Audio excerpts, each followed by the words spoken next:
दोस्तों स्वागत है आप सभी का। तो यहाँ पे ना बीआईएस ने जो अपना इंफॉर्मेशन हैंड आउट है ये तो कल ही इन्होंने जारी कर दिया था, बट हम यहाँ पे देखेंगे हमारे लिए ये कौन कौन सा यहाँ पे कौन कौन चीज हमारे लिए इम्पोर्टेंट है, सो दैट कि आपको पता चल पाए कि एग्जाम में आपको क्या क्या लेके जाना है। दूसरी इंपॉर्टेंट चीज यहाँ पे कुछ बच्चों का जो सेम डे सेंटर है, 19 तारीख को एग्जाम है, जहाँ पे आपको फर्स्ट शिफ्ट में आपको एएसओ मिलेगा, सेकंड शिफ्ट में आपका जेएसए है, पर्सनल असिस्टेंट है और एक और है, थर्ड शिफ्ट में आपका टेक्निकल असिस्टेंट है और स्टेनोग्राफर है और एक और है आई थिंक असिस्टेंट सीएडी है।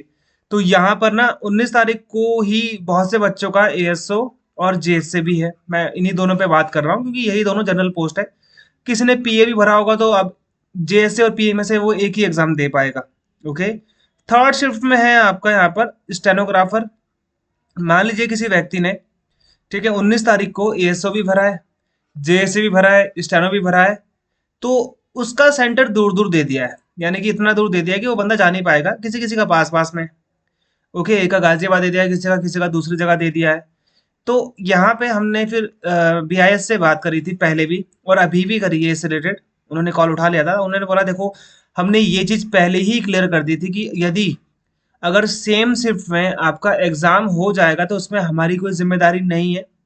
दूसरी चीज, हम इस चीज में भी कोई जिम्मेदारी नहीं लेते हैं कि जो एग्जाम से रिलेटेड यहाँ पे आपको सेंटर मिले हैं उसमें अगर आपका दूर दूर हो जाता है तो भी इसमें हमारी कोई भी जिम्मेदारी नहीं है, आपको अपने आप ही मैनेज करना है। ये बीआईएस का जवाब है। अब आगे आप देख सकते हो, आपको खुद मैनेज करना पड़ेगा। ठीक है, यहाँ पे है आपका ये वाला assistant section officer, personal assistant, stenographer, senior secretary assistant, junior secretary assistant. ठीक है, ये सब हो गया यहाँ पे आपका। रीजनिंग यहाँ पे 50 क्वेश्चंस हैं, इंग्लिश आपके 50 क्वेश्चंस हैं। ओके, 50 क्वेश्चन सब, एक क्वेश्चन 1 मार्क्स का है, 25 का जनरल अवेयरनेस, 25 की क्वांट्स।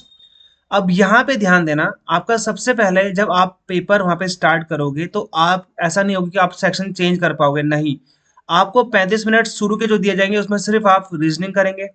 दूसरा अपने आप ही स्टार्ट हो जाएगा, 20 मिनट आपको दिए जाएंगे जनरल अवेयरनेस के लिए, ये खत्म नहीं होगा अगर आपने पहले भी कर लिया तो। 25 मिनट आपको दिए जाएंगे तीसरे कॉन्ट्स एप्टीट्यूड के लिए, फिर ये खत्म हो जाएगा, फिर आपका इंग्लिश शुरू हो जाएगा अपने आप। आपको कोई भी टाइम नहीं दिया जाएगा एक्स्ट्रा, ना ही आप अपने आप स्विच कर सकते हो। ये अपने आप ऑटोमेटिक होगा, टाइम खत्म होने के बाद अपने आप ही आपको यहाँ पे देखने को मिल जाएगा। 2 घंटे का आपका एग्जाम है।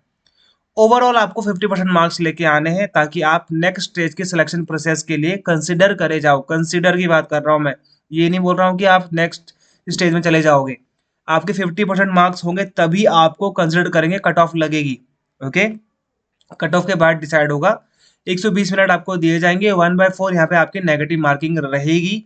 ये चीज आप यहाँ पे ध्यान देना। अपने टाइम के साथ पहले ही फाइनली सबमिट आप नहीं कर सकते हो। फाइनल सबमिट आपको लास्ट में करना है जब आपका टाइम ओवर हो जाएगा। उससे पहले आप अपने आंसर को मार्क कर दीजिए। अगर आपने रिव्यू करा है, रिव्यू के लिए करते हैं ना, वो करा है तो आप पहले ही उसको देख लेना एक बार कि कहीं अभी रिव्यू वाला तो नहीं रह गया है। ओके, एक चीज तो ये है आपकी।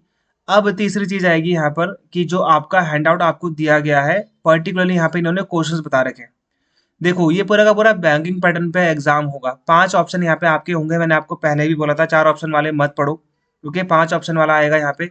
ये इन्होंने यहाँ पे दे रखा है कि आपको यहाँ पे बताने इनमें से ऑड वन। देखो ये सीरीज है जहाँ पे आपको 5 ऐसे बताने हैं, काउंट बिलो ईच 5, जो चार के जिसमें पहले 3 नहीं है बट इमीडिएटली फॉलो करता है उसको 7। कितने 5 ऐसे हैं जिसके पीछे 7 है लेकिन आगे 3 नहीं है। Okay, not immediately preceded by 3, आगे 3 जैसे एक तो यही हो गया आपके सामने, है ना। ऐसे कितने 5 है जिसके पीछे 7 है लेकिन आगे 3 नहीं है। ओके, ये क्वेश्चन हो गया। नॉर्मल क्वेश्चन है, आप इसे कर लोगे। Town of Paranda is located on green lake, ये आपका नॉर्मल है। ठीक है, स्टैमरिंग ये इस इन्होंने बताया है। सैपलिंग इज रिलेटेड ट्री को सैपलिंग करना पड़ता है, उसी हिसाब से यहाँ पे बताया है, उसका रिलेशन बताएंगे। यहाँ पे आपका बताया है क्वेश्चन मार्क, अभी यहाँ पे क्या आएगा। ठीक है, अल्फाबेट सीरीज है। तो नॉर्मल क्वेश्चन है आपके रीजनिंग के, हालांकि इससे थोड़ा हाई लेवल आएगा, आपको वहाँ पे इतना सिंपल लेवल नहीं मिलेगा। इंग्लिश में आपका एरर वाला हो गया, देख लीजिए। ओके, यहाँ पे आपका फिल इन द ब्लैंक्स हो गया। यहाँ पे आपका एक तरीके से जो नॉर्मली आपको यहाँ पे क्या करने पड़ते हैं, फिल करने पड़ते हैं ना, जैसे आपको एसएससी में भी आपने देखा होगा। ओके, पैराग्राफ होता है, पैराग्राफ में आपको फिल करने पड़ते हैं। जैसे 1 वाले में आप 1 वाला फिल करोगे। ओके, जैसे 5 वाला है ना, तो यहाँ पे आप देखो इनमें से एक आप फील करोगे, तो ये चीज़ है। क्वांट्स में आप देखिए सिंप्लीफिकेशन काफ़ी अच्छी दे रही है, प्रॉफिट एंड लॉस काफ़ी अच्छा आएगा, टाइम एंड वर्क भी काफ़ी अच्छा आएगा इसमें। ओके, तो ये आप ध्यान देना। डीआई आएगी भाई, डीआई बार चार्ट कर लेना। वैसे जो मॉक टेस्ट मैंने बनाया है उसमें सारे के सारे मैंने एकदम दे रखे किस हिसाब से, जो बच्चों ने लिया है उनको पता भी है। मैंने डाल रखे बाई चार्ट के 5 क्वेश्चन, पाई चार्ट के, ओके, बार ग्राफ के, बार ग्राफ के भी 5 क्वेश्चन, नंबर सीरीज आती है, ठीक है, नंबर सीरीज ना बैंकिंग में, मैथ्स में आती है।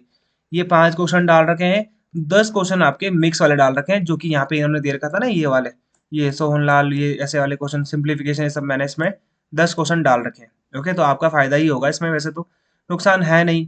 ओके, हाईएस्ट रैंक यहाँ पे बोल रहा है which attribute for promotion has receive the highest rank. ये आपका वही है जो इन्होंने यहाँ पे ये दे रखा है ना, इस चीज पे दे रखा है पर्टिकुलरली, ये आपका डीआई वाला ही। जनरल अवेयरनेस बहुत सिंपल इन्होंने यहाँ पे तो दे दी है, मुझे लगता नहीं कि इतना सिंपल आएगा, कि ये लोग यहाँ पे नॉर्मली बोल रहे हैं कि फसाई में, ठीक है, ठीक है। तो यहाँ पे पर्टिकुलरली ये क्या है, FSSAI। तो आई का मतलब यहाँ पे क्या है ना, food safety and security authority of India, food safety and standard authority of India, ये पता ही होगा आपको, इसमें से ऐसे कोई दिक्कत है नहीं। यहाँ पे इन्होंने बोल रखा कौन सा सेक्टर कंट्रीब्यूट करता है maximum in deciding the growth in income of the state of India. ठीक है, इंडिया के पर्टिकुलरली स्टेट में इनकम ग्रोथ को कौन डिसाइड करता है, सब कौन सी चीज कंट्रीब्यूट करती है, सर्विस ट्रांसफर, कोई सर्विस ही करेगा मेरे हिसाब से तो। ठीक है, इनमें से कौन से स्टेट में number of people living below poverty line is the maximum, सबसे ज़्यादा किसमें है, तो मैक्सिमम बिहार में ही है, आपको पता है। तो Jnanpith award given for best performance in which of the following field, Jnanpith award, तो ये किस में मिलता है आपको पता ही होगा, ज्ञानपीठ है ना। वाइस प्रेसिडेंट ऑफ इंडिया कौन है, जगदीप धनखड़ है। सुखविंदर सिंह सुक्खू हिमाचल प्रदेश के सीएम है। यहाँ पे लाइसेंस देते हैं एलआईसी एजेंट को, तो एलआईसी ही देगा। मॉनेटरी पॉलिसी कंसर्न विद, ठीक है, ये किस लिए होती है भाई, monetary policy reducing unemployment other than those given in the option, changes in the supply and money, ये होता है आपका रिड्यूसिंग अनएम्प्लॉयमेंट, ये भी कर सकते हो आप, सप्लाई ऑफ मनी में भी कर सकते हो। Okay, Tarapur Atomics power plant कहाँ पर है, तारापुर होता है, तारापुर होता है ना। तो कहाँ पर है ये, गुजरात में या राजस्थान में, बताओ। Who is the person closely associated with the operation flood, operation flood किस था, जो आपका मिल्क प्रोडक्शन था ना, ये आपको पता है, वी कुरियन यहाँ पे आपका नाम होना चाहिए। अब यहाँ पे हम देखते हैं आगे कि जनरल इंस्ट्रक्शंस में इन्होंने यहाँ पे क्या क्या लिखा हुआ है। जनरल इंस्ट्रक्शन देख लीजिए, आप अपना जो रिपोर्टिंग टाइम है, डेट है, वो एक जगह नोट कर लीजिए, ऐसा इन्होंने बोला है। आपको नहीं करना है तो आपकी मर्जी है, उसमें कोई दिक्कत नहीं है, नोट करने के लिए बोला है बस। कहीं पर भी नोट करके उनको मत दिखा देना कि ये मैंने नोट करा हुआ है, सिर्फ नॉर्मली आपके पर्पस के लिए। ओके, आप विजिट कर सकते हैं अपने ऑनलाइन एग्जामिनेशन सेंटर को बाहर से, ठीक है, एक दिन पहले या फिर टाइम से पहले, जो आपको टाइम दिया गया है। अगर लेट करते हो टाइम के बाद तो आपको नहीं एंटर करने दिया जाएगा। कॉल लेटर आप अपने साथ लेके आएंगे एक, और रिसेंट की पासपोर्ट साइज फोटो प्रीफर करेंगे, अगर जो आपकी फोटो सेम वहाँ पे लगी हुई जो आपने अपलोड करी थी ये बीआईएस के फॉर्म भरते वक्त, वही आप अगर आप लेके आते हैं तो ज़्यादा प्रीफरेबल ही होती है। अदरवाइज अगर आप रिसेंट की भी खींच के ले जाओगे तभी कोई दिक्कत नहीं है। ओके, एक आपको फोटो लेके जानी है अपने साथ में। ओके, और अपना कॉल लेटर लेके जाना, चाहे आप ब्लैक एंड व्हाइट लेके जाओ, चाहे आप कलर लेके जाओ। यहाँ पे ऐसा कुछ लिखा है नहीं, अगर लिखा होगा आगे तो मैं आपको बता दूंगा। ओके, यहाँ पे स्क्रपलसली फॉलो द इंस्ट्रक्शन, ये इन्होंने बोला है कि आप इसको फॉलो करें, वहाँ पे आपको बीआईएस के रिप्रेजेंटेटिव मिल जाएंगे एग्जाम में, आपको डिस्क्वालीफाई कर देंगे अगर आपने कोई भी इंस्ट्रक्शन नहीं, मतलब इसमें जो दे रखा है अगर आपने फॉलो नहीं किया। आप कोई भी कैलकुलेटर यूज नहीं करेंगे, बुक नोटबुक नहीं लेके जाएंगे, सेलफोन नहीं लेके जाएंगे, इलेक्ट्रॉनिक डिवाइस नहीं लेके जाएंगे। यहाँ पे आपकी फोटो आइडेंटिटी प्रूफ आपको लेके जाना है, और उसी का ही आपको फोटो कॉपी लेके जानी है। ओरिजिनल आपके पास एक आईडी होनी, चाहे आधार कार्ड हो, चाहे डीएल हो, चाहे आपका देखो राशन कार्ड। और यहाँ पे लर्नर्स ड्राइविंग लाइसेंस आपके आईडी में काम नहीं आएगा। सिर्फ आपके कौन कौन चीजें काम आएंगी यहाँ पे इन्होंने बोला है, देख लीजिए। पैन कार्ड भी मानते हैं, पासपोर्ट, डीएल, वोटर कार्ड, और आपका बैंक पासबुक फोटो, जो आपका फोटोग्राफ वाला है, फोटो आइडेंटिटी प्रूफ जो आपकी किसी गेजेटेड ऑफिसर ने प्रूफ करा है। ओके, ई आधार कार्ड भी ले आ सकते हो, आधार कार्ड भी ले आ सकते हो। आपकी यूनिवर्सिटी ने अगर कोई आइडेंटिटी कार्ड इशू करा है तो भी आप उसे लेके जा सकते हो। ओके, एम्प्लॉय आईडी आप सब कुछ लेकर जा सकते हो जो आपकी किसी ने इशू करी हुई है।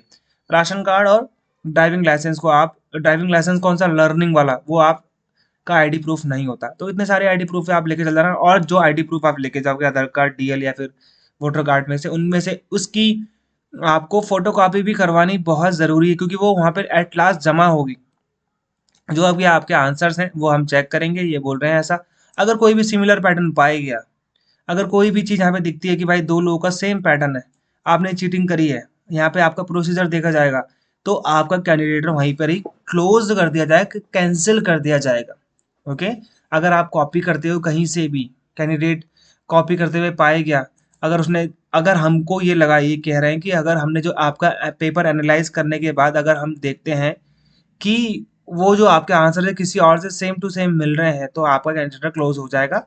बेसिकली आपको सीधे ये बोल रहे हैं कि आप किसी को भी, आप यहाँ पे कॉपी कॉपी करने वाला काम नहीं करना है। अपना बॉल पॉइंट पेन लेके जाना, और एक इंक स्टैम्प पैड लेके जाना, जो होता है ना जिसमें आप अंगूठा लगाते हैं, है ना, लेके चले जाना। वैसे बेसिकली ये वहाँ पर भी मिलेगा, इन्होंने गलती से लिख दिया है शायद यहाँ पे। ओके, वैसे ही पहले भी इन्होंने एक बार गलती करी है लिखने में, जेएसए वाले में। तो यहाँ पे ध्यान दो, ये जो इंक स्टैम्प पैड है ना, इंक स्टैम्प पैड, ये आपको इंक स्टैम्प पैड यहाँ पे जैसे होता है ना, इसमें आपका लेफ्ट हैंड थंब आपको यहाँ से करके यहाँ लगाते हैं, तो ये लेके जाना। एक बॉल पॉइंट पेन लेके जाना, दो लेके चले जाना मेरे हिसाब से। तो एक खराब हो जाए तो क्या पता दूसरा आपके काम आ जाए। वैसे बेसिकली मैं आपको बताता हूँ, दोनों आपको वहाँ पे मिल जाएंगे अपने आप, वो देंगे, लेकिन आप लेके चले जाना जब यहाँ पे इन्होंने लिखा हुआ है। तो एक शीट ऑफ पेपर वो खुद आपको देंगे, आपको नहीं लेके जाना, उसमें आपको रफ वर्क करना है। जब आप लास्ट में वो काम खत्म कर दोगे, आंसर अपना खत्म कर दोगे, तब आपको वो रफ पेपर आपको अपनी कॉल लेटर और आपने अपना कॉल लेटर यानी कि एडमिट कार्ड और आपकी जो फोटो है, फोटो आईडी कार्ड, आप उसको भी जमा करवा देंगे इन्विजिलेटर को। ओके, अगर कोई भी दिक्कत परेशानी आती है आपकी तरफ से, तो यहाँ पे आपका ये कैंडिडेट चेक करेंगे। ओके, आपका रिटेस्ट नहीं होगा, होगा तो ये लोग आपको बता देंगे। अगर किसी भी तरीके से आपके सिस्टम में कोई प्रॉब्लम आ जाती है, तो ऐसा ये कह रहे हैं। ओके, समझ में आ गया। अगर आपका खुद कोई प्रॉब्लम होती है तो फिर उसमें तो ये कुछ नहीं कह रहे, लेकिन यदि किसी वजह से मान लीजिए इंटरनेट खत्म हो गया, वहाँ पे पावर शॉर्टेज हो गई, कुछ और प्रॉब्लम होगी, तो रिटेस्ट बाद में होगा, तो उसके लिए आपको ये बता देंगे। If the examination is held in more than one, एक अगर एक एग्जाम एक सेशन से ज़्यादा सेशंस में यहाँ पे क्या होता है, कराया जाता है अलग अलग सेशंस में, तो यहाँ पर ये लोग नॉर्मलाइजेशन करेंगे उसका। लेकिन आपको पता है कि कोई भी एग्जाम, एक पोस्ट का एग्जाम एक ही शिफ्ट में है, यहाँ पे अलग शिफ्ट में नहीं है, तो आपका कोई भी नॉर्मलाइजेशन यहाँ पे नहीं होगा।